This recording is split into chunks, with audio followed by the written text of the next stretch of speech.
My daughter is a desperate clerk who stole from her own mother. That's what my father said, under oath. In a courtroom in Norfolk, Virginia, with a probate judge watching, a court reporter transcribing every syllable, and 32 people in the gallery nodding along like he was reading scripture. I didn't flinch. I sat with my hands folded in my lap, my back straight against the wooden bench, and I let every word land exactly where he intended it to land.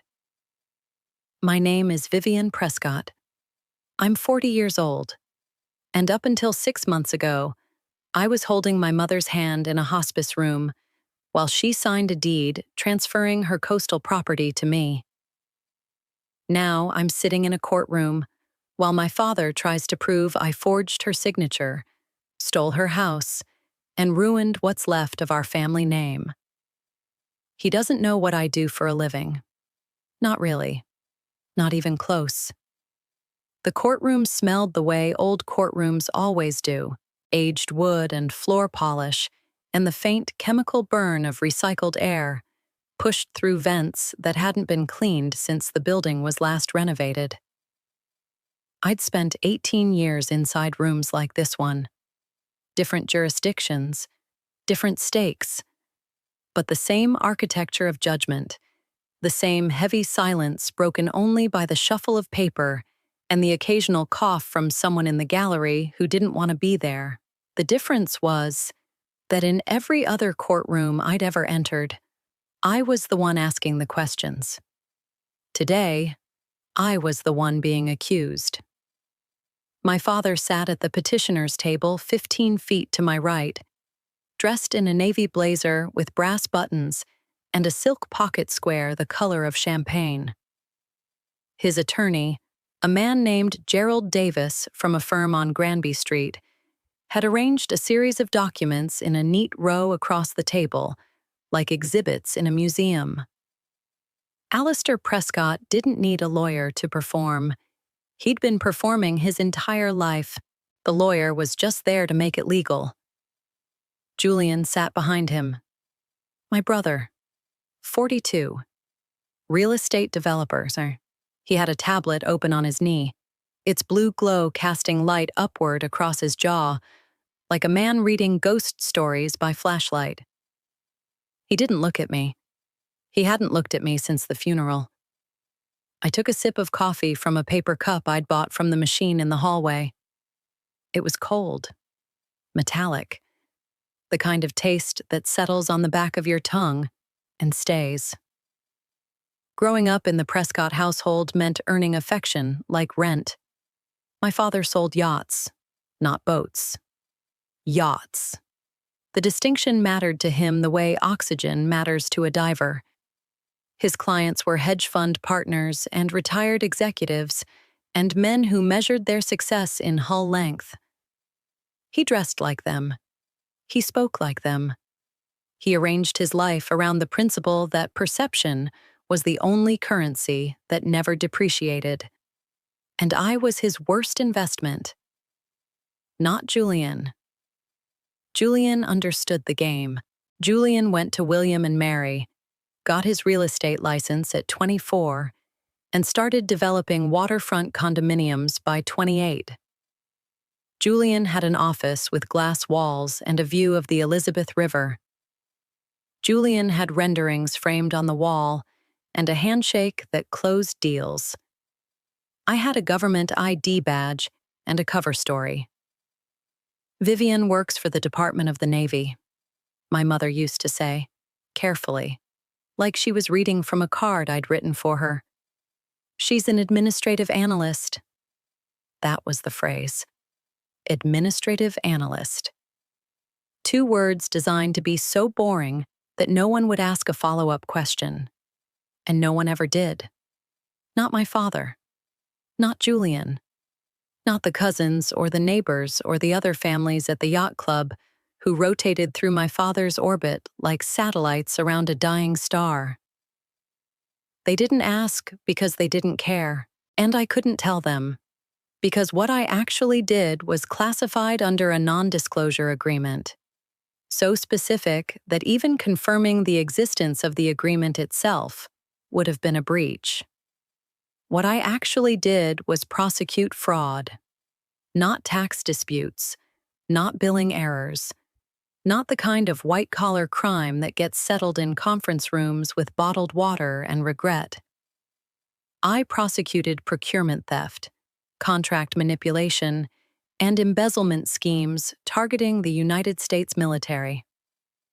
I'd spent 13 years building cases across 4 naval installations, dismantling networks of contractors and mid-level officers who siphoned money from the same systems designed to protect the people who serve.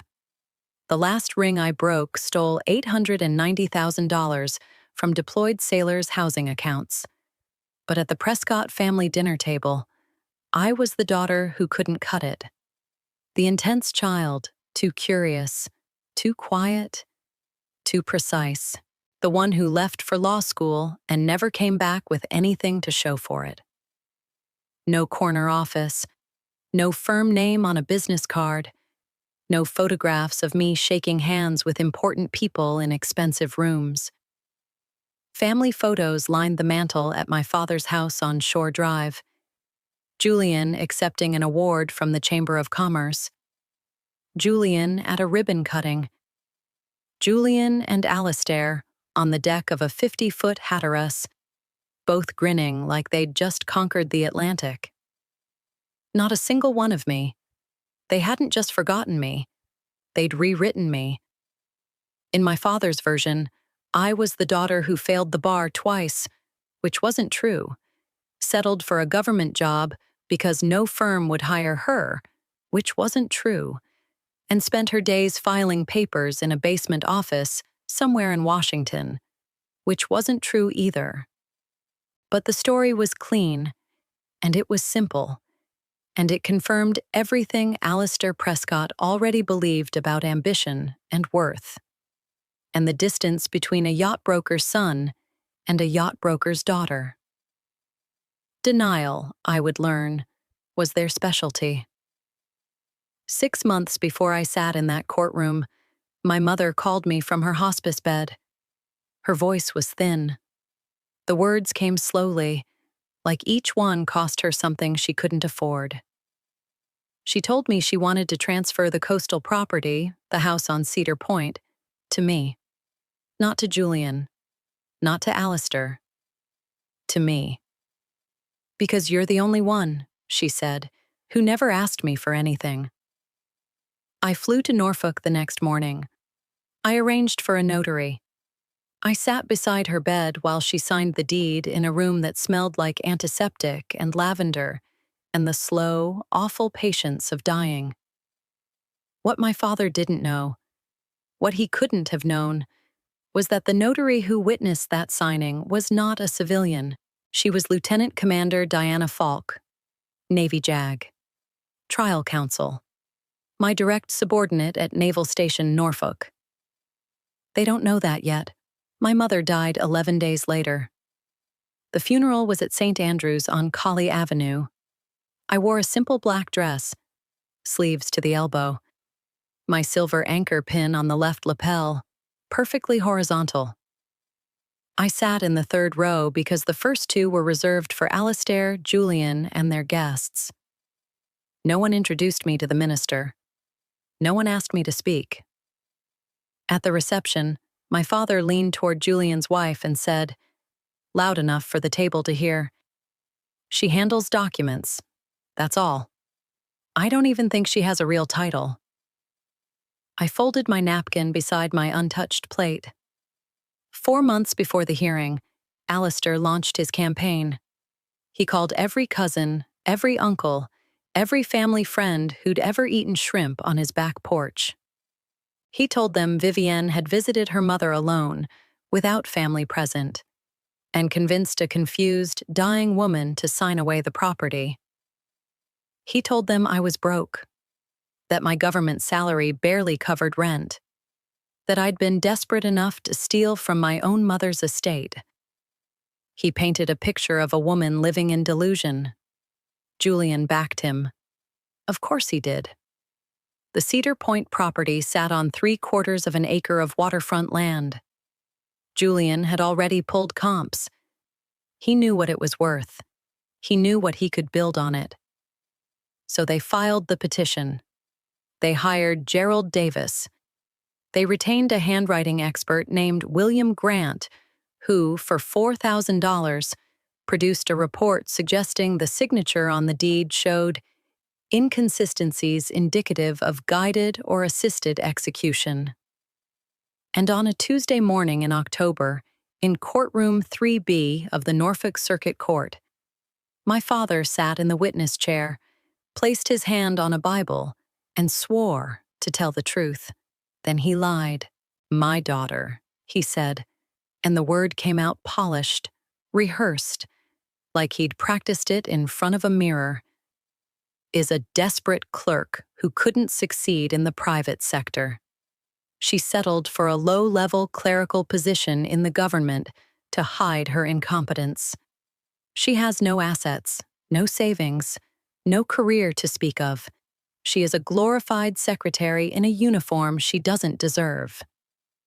Gerald Davis nodded. Julian's tablet glowed blue. "She was not present in Norfolk on the date of the alleged signing," Alistair continued. "She was in Washington. She has always been in Washington, doing nothing, filing nothing, being nothing." He turned to the gallery. He looked at every face. He did not look at me. My wife was confused. She was medicated. And my daughter exploited that confusion to forge a signature and steal this family's home. The gallery murmured. Heads nodded. A woman in the second row, someone I didn't recognize, shook her head slowly, as if she'd just heard something tragic.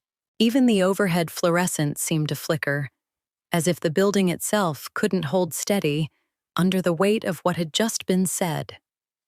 Judge Harold Brooks wrote something on his notepad. He didn't look up. I sat alone at the respondents' table. No attorney beside me. No witnesses listed on my disclosure. Just a manila folder, a cold cup of coffee, and a heavy bronze challenge coin. I rolled slowly across my knuckles, its serialized number catching the light each time it turned. My father straightened his pocket square and smiled at Gerald Davis like a man who'd just closed a deal. If you've ever been underestimated by people who don't know the real story, hit that like button and subscribe. He thought the hearing was over. He thought the signature wouldn't hold. He thought the clerk, the paper pusher, the glorified secretary, had no defense. What he didn't know, what no one in that courtroom knew, was that in approximately 14 minutes, the back doors of courtroom 3B were going to open. And when they did, everything Alistair Prescott had just sworn under oath would begin to collapse. Not with a shout, not with an objection, with the sound of navy dress shoes on marble. Gerald Davis called his next witness, William Grant, the handwriting expert. $4,000 worth of certainty in a charcoal suit and wire-rimmed glasses. He walked to the stand like a man who'd done this before, which he had. 30 years of forensic document analysis, he told the court. Exposed 17 forgeries in civil litigation. Published twice in peer-reviewed journals. His credentials were real. His confidence was earned. His conclusion was wrong. He placed 2 enlarged photographs on the easel beside the witness stand. The first was my mother's signature from a 2019 insurance form. The second was the signature on the deed. He pointed to the upstroke on the P in Prescott. He pointed to the loop in the lowercase t. He used words like tremor deviation and baseline inconsistency and guided pen pressure, and every phrase landed in the gallery like a stone dropped into still water. In my professional opinion, Grant said, adjusting his glasses, the signature on this deed was not executed freely. The pen pressure indicates external manipulation. The stroke pattern suggests the hand was guided, possibly by another party standing beside or behind the signer. Gerald Davis nodded slowly, theatrically, the way lawyers do when they want the jury to feel the weight of an answer they've already rehearsed. And in your opinion, Mr. Grant, could this signature have been produced by a person acting under her own volition? No, Grant said, not without significant assistance. Alistair leaned back in his chair. Julian closed his tablet. The woman in the second row pressed her hand to her chest. I didn't move. I rolled the coin across my knuckles. Bronze. Heavy. The JAG-Corps seal on one side, a serialized number on the rim that meant nothing to anyone in that room except me. I'd carried it for 11 years, through 4 installations, through the Mediterranean Procurement Task Force, through 912 case files that never made the news because they weren't supposed to. Judge Brooks looked at me over the rim of his glasses. Ms. Prescott, you've declined legal representation. Do you wish to cross-examine this witness? I stood, slowly. I adjusted the silver anchor pin on my left lapel until it sat perfectly horizontal. I looked at William Grant the way I'd looked at 700 witnesses before him. Not with anger, not with contempt, with the quiet, clinical patience of someone who already knew the answer to every question she was about to ask. Mr. Grant, I said, you referenced baseline inconsistency in the upstroke. Which baseline sample did you use for comparison? He blinked. The 2019 insurance form, as I stated. 1 sample. It was sufficient for, under the Daubert standard, forensic handwriting analysis requires a minimum of 3 to 5 exemplar signatures across different time periods to establish a reliable baseline. You used one, from 4 years before the signing, a period during which the signer was diagnosed with progressive rheumatoid arthritis, which would naturally alter pen pressure, tremor frequency, and stroke deviation. The room went still. Grant's hand moved to adjust his glasses again, but this time the motion was slower. Uncertain. Furthermore, I said, guided pen pressure typically produces a dual-axis compression pattern visible under infrared spectral analysis. Did you perform infrared spectral analysis on the original document? No. I worked from the photocopy provided by... You worked from a photocopy. Silence. So your conclusion regarding pen pressure was derived from a second-generation reproduction of a document you never physically examined, compared against a single exemplar collected 4 years prior to the signing, with no accounting for the documented medical deterioration of the signer's dominant hand. Grant's mouth opened, then closed. Gerald Davis shifted in his seat. I let the silence hold for 3 full seconds. Then I sat down. I placed the coin flat on the table beside my manila folder. The serialized number faced up. The thing about silence is that it isn't always passive. Sometimes silence is the sharpest answer. Judge Brooks wrote something on his notepad. This time, he looked up. Mr. Davis, he said, does the petitioner have additional witnesses? Gerald Davis stood. No, Your Honor. The petitioner rests. Very well. Judge Brooks turned to me. Ms. Prescott, do you have any witnesses to present? 1, Your Honor. I didn't turn around. I didn't need to. I heard the back doors of courtroom 3B open at exactly 10:47 a.m. I knew because I'd checked my watch at 10:46 and counted 60 seconds in my head, the way I'd been trained to. The way you learn to when the timing of an entrance determines the outcome of an operation. The sound came first. Not boots. Heels. Regulation. Navy dress shoes.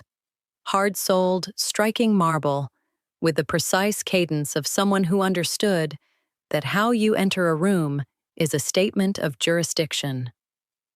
Every head in the gallery turned. Lieutenant Commander Diana Falk walked down the center aisle of courtroom 3B in full-dress whites. The uniform was immaculate. Gold buttons, shoulder boards displaying the oak leaf insignia of an O4. A ribbon rack above her left breast pocket that included the Navy and Marine Corps Commendation Medal and the Global War on Terrorism Service Medal. Her JAG Corps insignia caught the fluorescent light as she passed beneath it. She carried a leather litigation bag in her left hand. Her cover was tucked under her right arm. She did not look at Alistair. She did not look at Julian. She did not look at Gerald Davis or William Grant or the woman in the second row who had pressed her hand to her chest. She walked directly to where I was seated. She stopped. She placed her cover on the table beside my challenge coin, aligned it with the same precision I'd seen her use on 400 notarial logs over the past 6 years. Then she turned to face me, squared her shoulders, and saluted. Crisp. Formal. Textbook. The kind of salute that carries the full weight of the United States Navy behind it. She held it until I returned it, and suddenly, 32 people in the gallery, including my father, my brother, and a $4,000 handwriting expert, went very, very quiet. Gerald Davis's pen slipped from his fingers and rolled off the edge of the table. He didn't pick it up. Julian's tablet screen went dark. He didn't notice. Alistair Prescott sat perfectly still in the petitioner's chair. The color left his face the way tide leaves a sandbar. Slow. Complete. Irreversible. His pocket square, champagne silk, looked suddenly absurd. Even the fluorescent lights seemed to hold steady for the first time all morning, as if the building itself had finally decided which side it was on. Judge Brooks set his pen down. "Identify yourself for the record," he said. Lieutenant Commander Falk turned to face the bench. Her posture was regulation. Her voice was clear, controlled, and carried to every corner of the room without effort. Lieutenant Commander Diana Falk, United States Navy, Judge Advocate General's Corps, Trial Counsel, Region Legal Service Office, Mid-Atlantic, Naval Station, Norfolk. I am here in my capacity as the notary public who witnessed and authenticated the deed signing at issue in this proceeding. She paused. One beat. I am also the direct subordinate of Commander Vivian Prescott, who serves as Special Assistant United States Attorney for Fraud and White-Collar Crime under the Department of the Navy. The word commander hit the room like a depth charge detonating beneath the surface. No explosion visible, just the shockwave spreading outward through everything it touched. Alistair's jaw went slack. Not open. Slack. The muscles simply stopped holding. Julian's hand found the edge of the bench in front of him and gripped it. Gerald Davis turned to look at me. Then at Falk. Then back at me. His expression cycled through confusion, recalculation, and something that looked very much like the early stages of professional dread. The woman in the second row lowered her hand from her chest. Falk opened her litigation bag. She removed a bound document, placed it on the respondent's table, and squared its edges with the folder already there. "Commander Prescott," she said, "the witness is yours. Ma'am, the logs are verified." Falk remained standing as I opened the bound document. The notarial log. 47 pages. Chain of custody recorded in her handwriting, countersigned at every transfer point, time-stamped with military precision down to the minute. I didn't rush. I never rush. 18 years of prosecuting men who thought speed was the same as power had taught me that the most devastating weapon in a courtroom is patience. "Lieutenant Commander Falk," I said, "please describe for the court the circumstances under which you witnessed the deed signing." "Yes, ma'am." Falk turned to face Judge Brooks. "On April 14th of this year, at approximately 1400 hours, I was contacted by Commander Prescott and asked to serve as notary for a property transfer at Centara Norfolk General Hospice, room 412. I arrived at 1430. Present in the room were Commander Prescott, the decedent Margaret Prescott, a hospice nurse named Karen White, and myself." She paused. Her voice didn't waver. I verified the identity of the signer using her Virginia driver's license and her hospice intake bracelet. I confirmed her cognitive state by asking 3 baseline orientation questions, standard protocol. She answered all 3 correctly. She stated her full name, the current date, and the purpose of the document she was about to sign. I observed no confusion, no hesitation, no external pressure of any kind. Gerald Davis opened his mouth. Judge Brooks raised one finger. Davis closed his mouth. "I photographed the signing in progress," Falk continued. 4 photographs, time-stamped, geotagged to the hospice facility. I photographed the completed document. I photographed my own notarial seal after application. I then placed the original deed in a tamper-evident envelope, logged the envelope's serial number in the notarial record, and transported it to the Region Legal Service Office at Naval Station Norfolk, where it was stored in a secured evidence locker until it was filed with the Norfolk Circuit Court Clerk's Office 6 days later. She opened a second folder inside the litigation bag. 6 photographs, printed on heavyweight stock, each bearing a timestamp in the lower right corner. "These are the photographs. Chain of custody is documented on pages 12 through 14 of the notarial log."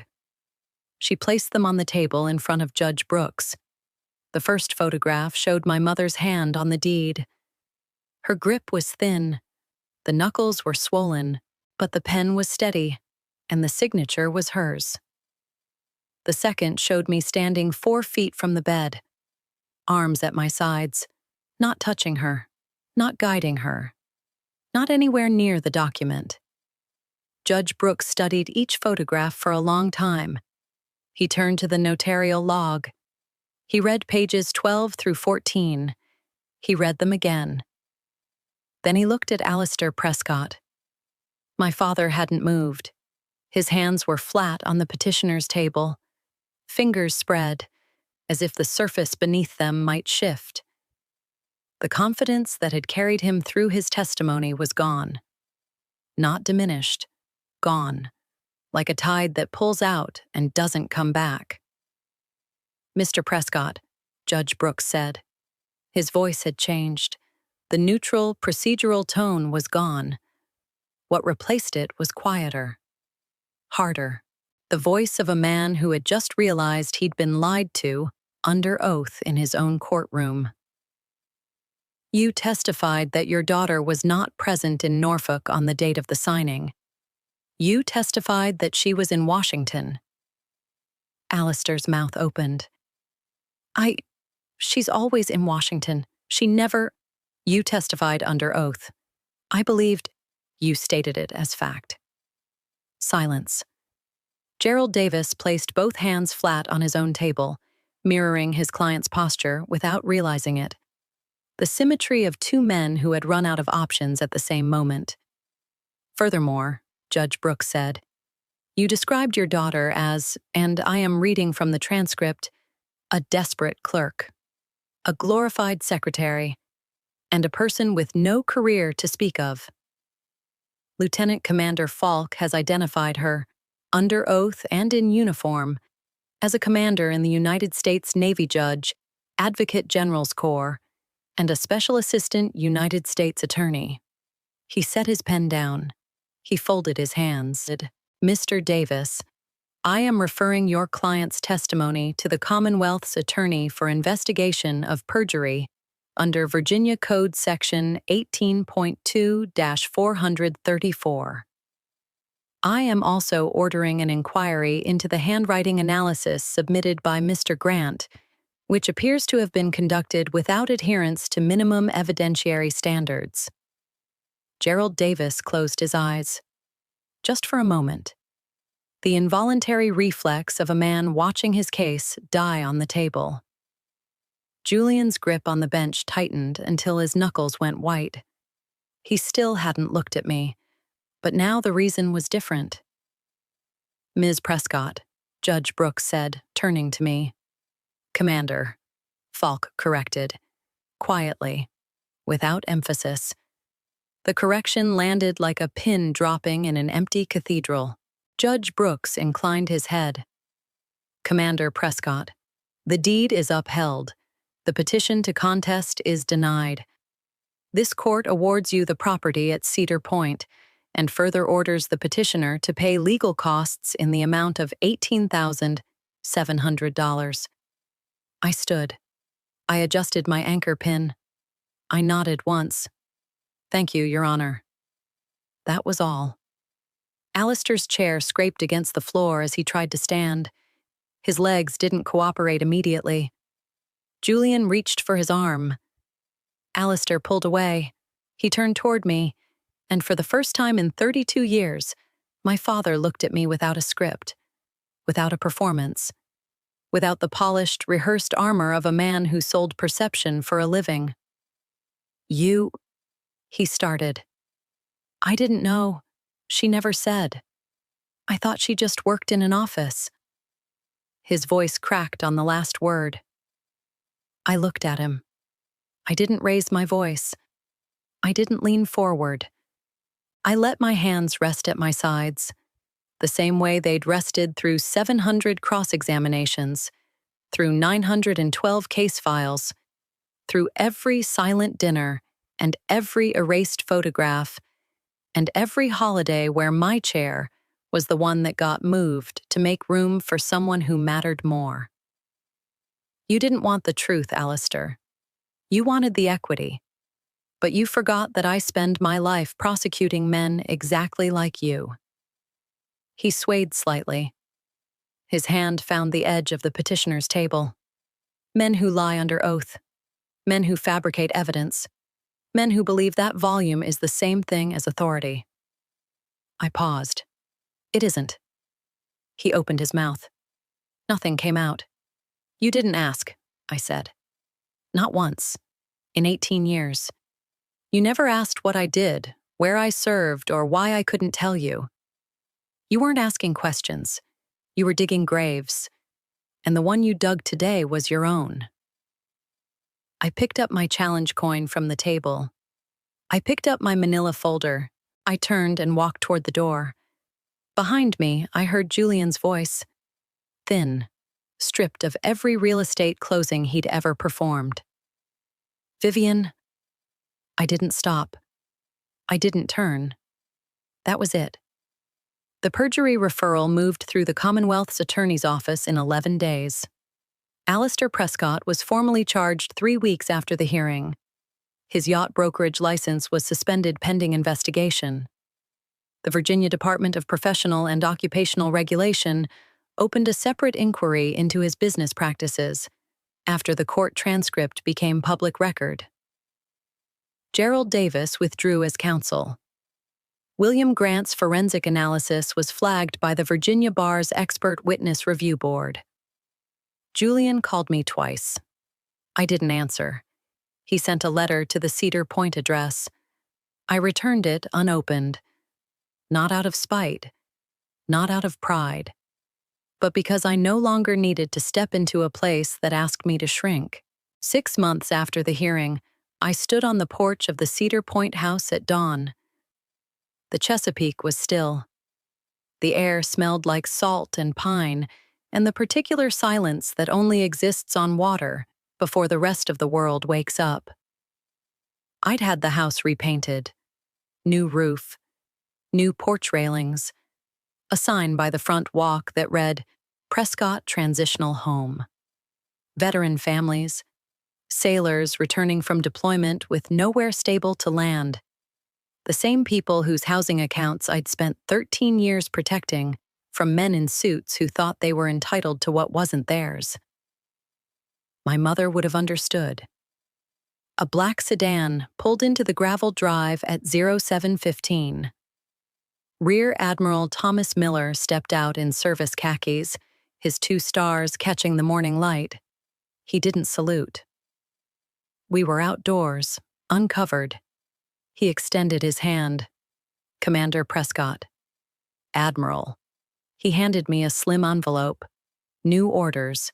A lateral transfer to the Navy's Fraud and Accountability Task Force, Washington, D.C. A position that didn't exist 6 months ago. A position created, in part, because of the $890,000 I'd recovered from the housing theft ring. A position that would never appear in a family photograph or earn a toast at a dinner table. "You've built something here," he said, looking at the house, the sign, the water beyond it. "It's just a house, sir." "No," he said. "It isn't." He left the way he came. Quiet, efficient, no ceremony. I stood on the porch and watched the water. The coin was in my pocket. The pin was on my lapel. The sign was by the walk. Silence had always been the language of my life. Not because I had nothing to say, because what I carried was heavier than words, and the people who needed to hear it were never the ones sitting across from me at a dinner table. They were the ones I served. The ones whose names I'd never be permitted to say. The ones who understood that duty doesn't come with applause. I work at a task force now. No plaques on the wall. No photographs on a mantle. Just Vivian. Just the work. There is power in patience. There is freedom in truth, even if it comes late. And there are houses that become something more than property when the right person finally holds the deed. I am no longer the blank space in someone else's story. If you enjoyed this story about quiet competence, winning over loud arrogance, hit that like button and let me know what you think. In the comments, and if you haven't subscribed yet, make sure to subscribe and ring that notification bell for more stories just like this one. Thanks for watching.